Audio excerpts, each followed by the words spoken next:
Ladies and gentlemen, boys and girls, children of all ages, welcome to Robert Sports Show. I'm your host, Robert. All right, we are 88 days away from the 2024 Daytona 500. Happy Thanksgiving Eve, everyone. All right, 88 days away, so we're going to profile car, truck number 88. This is one of those numbers, a lot of the 90s and even some of the 80s, not a lot of stats, not a lot of people drove them. But we're going to come across a couple here, the 88 and then the 87, where actually a lot of people drove them. They actually did fairly well. So the number 88 in the Cup Series, 1,742 starts, 76 wins. That is 12th all-time of the car number wins. And so when we look at these car numbers and look at overall wins, we're talking about 110 numbers, 0 and 00 all the way through 99. 12th among wins, the 88 is. Only 1,700 starts. I think the 43 has like 2,700 starts. So 76 wins, 405 top 5s, 712 top 10s, 1,180 top 20s, 62 poles. So a lot of big numbers for the number 88.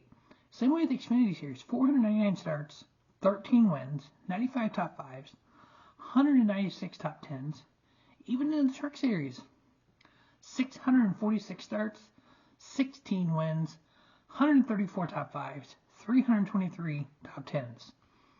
So we're going to start the Truck Series. Now,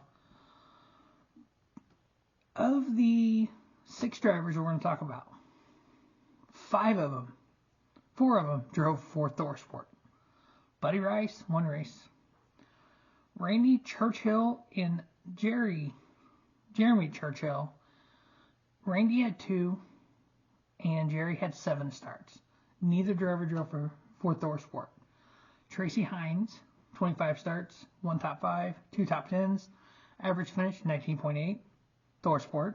Terry Cook, 93 starts, 1 win, 5 top 5s, 16 top 10s. 18.8 average finish, ThorSport. And of course, the most famous number 88 in the Truck Series, the one and only 3-time Craftsman Truck Series champion, Matt Crafton. 518 starts in the Truck Series, 518 starts in the 88, 15 wins, 120 top 5s, 304 top 10s, 11.4 average finish. And I think, if I remember correctly, and we're going to double check to see if I do remember this correctly, is if all 3 championships came in the 88. I can't recall off the top of my head. I thought his first championship came in the 13. We're going to do a quick little search here, and we're going to find out the answer that we're looking for. ThorSport, Matt Crafton.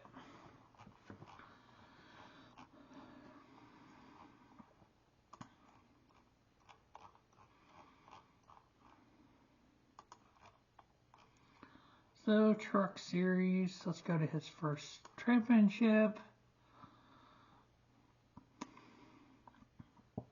Nope, all 3 of his championships came in the 88. He started driving the 88 in 2005. Oh, so he drove 1 race for ThorSport, not in the 88. Now, if you remember, back in 2000 when he started, he drove for Sealmasters Racing, which the ThorSport Racing was formed as Sealmaster Racing, and then changed the name to ThorSport. He drove the 88 at California in 2000, and then in 2003 at Homestead he drove the 98 for some reason. Don't know what was going on there. And then he drove 1 year for KHI. In 2004, came back to ThorSport in 05, and has been there every season since. The lowest he's finished is 14th in points at 06. Since 07, he has never been outside the top 9 in points. That is a remarkable career for a future NASCAR Hall of Famer. All right, in the Xfinity Series, Brad Keselowski, 84 starts in the 88. 6 wins, 3 top 5s, 53 top 10s.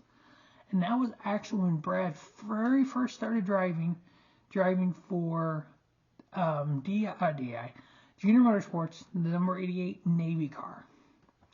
Because if you remember, he was driving for Dale Jr. He drove the Cup car for James Finch and won at Talladega. Because before that, he had drove 5 races, I think, 3 or 4 races in the 25 car for Rick Hendrick before leaving Junior Motorsports and going to Penske, getting with Ford.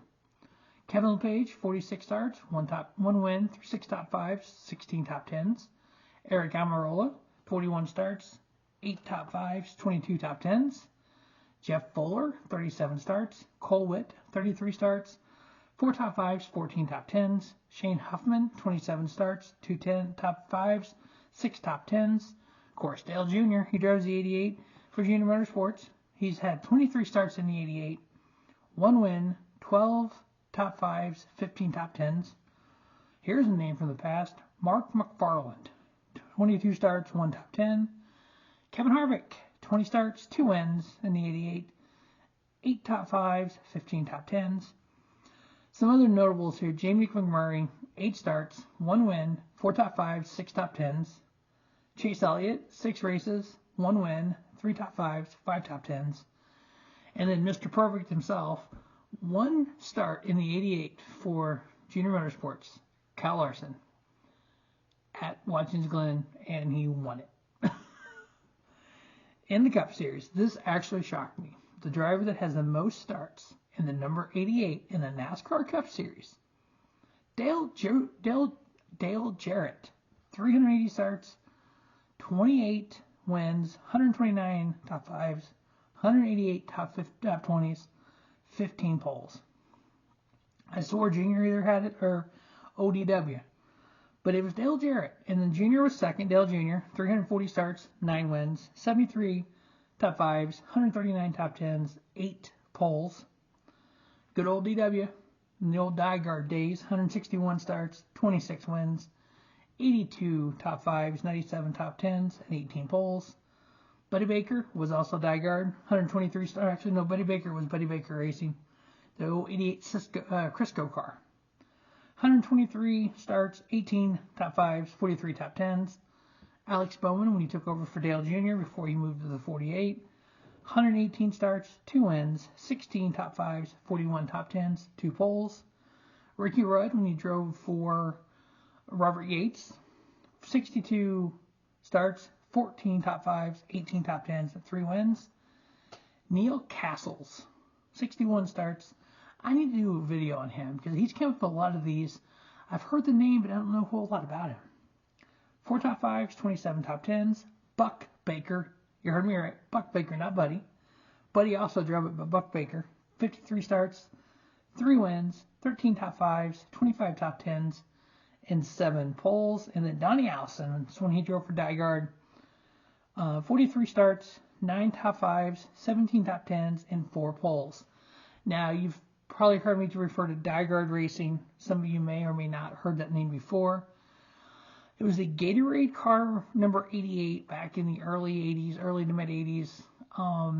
They made hell of fast cars, but it was very toxic and very kind of micromanagers from what I've the way DW said in some interviews and the way people have talked about them.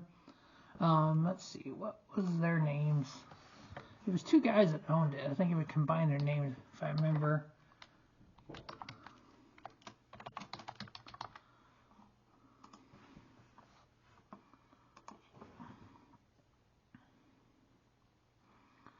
It was Mike DePromise and Billy Gardner. Donnie and Ricky Rudd drove for them at one point. Darrell Waltrip, Bobby Allison. They were in business 73 through 87. Let's see. Yeah, Darrell Waltrip told the story. He's looking to get out of the contract with him. Waltrip set up his own contract buyout out of his own pocket to leave Dyguard, going to reverse for Junior Johnson. Later, he said in a 2020 podcast that the team was a championship caliber team, and the employees were great people. However, he wasn't happy working for them, and it wasn't nobody's fault. We just weren't meant for each other. Gardner interviewed the same podcast would say in response to that, the team was willing to let Waltrip move on, but he was trying to leave the team in a way that was unfair for the team sponsors, and a contract that he signed required a financial settlement if he was going to move on. Once that happened, we let him go. And then they had multiple different drivers over the years. Donnie drove for him in the early mid-70s, and Darrell late 70s and the 80s. And then Ricky Rudd drove for him, and then Bobby Allison was actually driving for them in the 22 Miller High Life car. And then Greg Sachs drove for him, and then Trevor Boys, and they left in 87. So yeah, I mean, some history here when you look back on some of this. But that is number 88. We are 88 days until the 2024 Daytona 500. Stay tuned to Rubber Sports Show as we count down every day until we get to the Great American Race. As always, thanks for watching Rubber Sports Show, and don't just have a great day. Have a spiffy day. Rubber Sports Show, your YouTube leader sports and content.